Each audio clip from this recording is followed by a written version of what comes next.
ব্যাংকগুলোর কি অবস্থা দর্শক, এটা দেখলে আসলে কান্না পায়। দেখেন একটু কালকের দুইটা ক্লিপস শোনেন, তারপরে এখন সর্বশেষ যে খবর আসছে সেই খবরও বলছি, শোনেন। আসলে আমরা বাংলাদেশ জামাত ইসলামের পক্ষ থেকে এই অন্যায় প্রতিবাদের জন্য আজকে এখানে প্রতিবাদ ব্যবস্থা করা হয়েছে। এই গ্রাহকের মুখ দিয়ে উঠে আসছে। শুনলেন? আরেকটা দেখাই, আরেকটা দেখেন।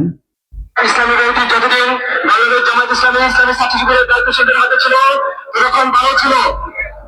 আজকে যে ব্যাংক খুশি আলমকে ইসলামী ব্যাংকে ঢুকে দেওয়া হয়েছে আমাদের টাকাগুলো লুটপাট করার জন্য। ইসলামী ব্যাংকটি যতদিন বাংলাদেশ জামাত ইসলামের ইসলামী ছাত্র শিবিরের দায়িত্বশীলদের হাতে ছিল তখন ভালো ছিল। আজকে যে তাকে বাধা দেওয়া হচ্ছে, তারপরও বক্তব্য রাখছে এবং সত্য কথাই বলছে। এখন সোজা সরল মানুষ, তারা অত কৌশলী হইতে পারেনি। সাধারণ গ্রাহকদের ব্যানারে জামাত শিবিরের কর্মীদেরকে আনা হয়েছে। আজকেও যখন বিক্ষোভ করছে ইসলামী ব্যাংকের সামনে সেই গ্রাহকদের ব্যানারে, তখন দেখতে পাচ্ছি একটা ব্রেকিং নিউজ। মার্চ শেষে দেশের ব্যাংক খাতের খেলাপি ঋণ ছাড়িয়েছে। মার্চ শেষে 5,88,000 কোটি টাকা। 3 মাসে বেড়েছে 31,487 কোটি টাকা। 3 মাসে বেড়েছে, কল্পনা করেন, 3 মাসে বেড়েছে 31,487 কোটি টাকা। বাংলাদেশ ব্যাংকের তথ্য।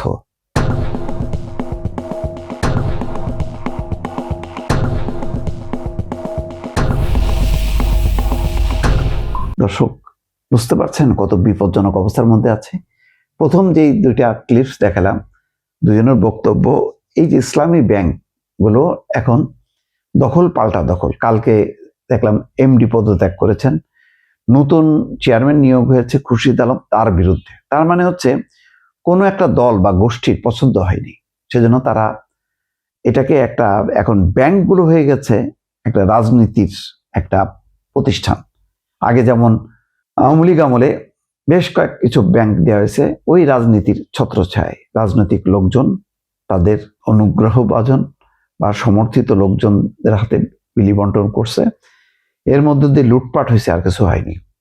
এখন সেই ব্যাংকগুলোর সামনে যে অন্তত 6-7টা ব্যাংকে গ্রাহকরা টাকা পাচ্ছে না, অথচ তাদের টাকা ভেতরে আটকে আছে। এই অবস্থার মধ্যে খেলাপি ঋণের অবস্থা দেখেন। মাস শেষে দেশের ব্যাংক খাতের খেলাপি ঋণ ছাড়া গেছে 5,88,000 কোটি টাকা। এই 5,88,000 কোটি টাকা কখন আদায় হবে, কমবে, আস্তে আস্তে কমার কোনো লক্ষণ আছে? লক্ষণ নেই। লক্ষণ নেই এই কারণে যে ব্যাংকগুলোর অবস্থাটা কি। এই জন্য আমি প্রথমেই ক্লিপস দেখালাম যে এই যে ইসলামী ব্যাংক একটা বড় ব্যাংক, এটা যদি প্রফেশনালি যদি চলে অনেক ভালো হবে, কিন্তু এটা যদি রাজনৈতিক দখলদারিত্ব হয় তাহলে কিন্তু আবার সন্দেহ হবে যে এই ব্যাংক কোনো বিশেষ গোষ্ঠীর নানা রকম তৎপরতার সাথে যুক্ত। তো এই জায়গা থেকে বের হয়ে এসে, আগে হাসিনা বের করছে লুটপাটের উদ্দেশ্যে, এখন যদি এটা আবার যদি সেই পুরনো রাজনৈতিক ব্যবস্থাপনার অধীনে যায়, যেটা বলছে জামাত ইসলাম এবং ছাত্র শিবিরের অধীনে যতদিন ছিল ভালো ছিল, ওই ব্যবস্থাপনার অধীনে যদি যায় তাহলে পুরো ব্যাংক ব্যবস্থার উপর দেশে বিদেশে মানুষের অনাস্থা জন্মাবে এবং সন্দেহ বাড়বে যে এই ব্যাংকগুলো কি আসলে উগ্রবাদী জঙ্গিবাদীদের অর্থায়নের কাজে ব্যস্ত হচ্ছে নাকি এটা প্রফেশনালি চলছে। এবং এক জায়গায় যদি আপনি ছাড় দেন তাহলে পুরো আমাদের ব্যাংকিং ব্যবস্থার উপরে দেশে বিদেশে একটা অনাস্থা জন্মাবে। আমাদের এখানে কেউ লোন দিতে চাইবে না, আসবে না বড় বড় আর্থিক প্রতিষ্ঠান। সব মিলায় যে পরিস্থিতিটা দেখেন, আভ্যন্তরীণভাবে এই অবস্থা, খেলাপি ঋণ বাড়ছে, ব্যাংক দখল করার সেই পুরনো প্রবণতা আবারও মাথা চাড়া দিছে। সব মিলে আমি মনে করি যে এটা একটা বিশাল চ্যালেঞ্জ। এই চ্যালেঞ্জ মোকাবেলা করে ব্যাংক খাতকে সত্যিকার অর্থে একটা আর্থিক ব্যবস্থাপনার মধ্যে পরিচালনা করা যাবে কিনা যথেষ্ট সন্দেহ আছে দর্শক।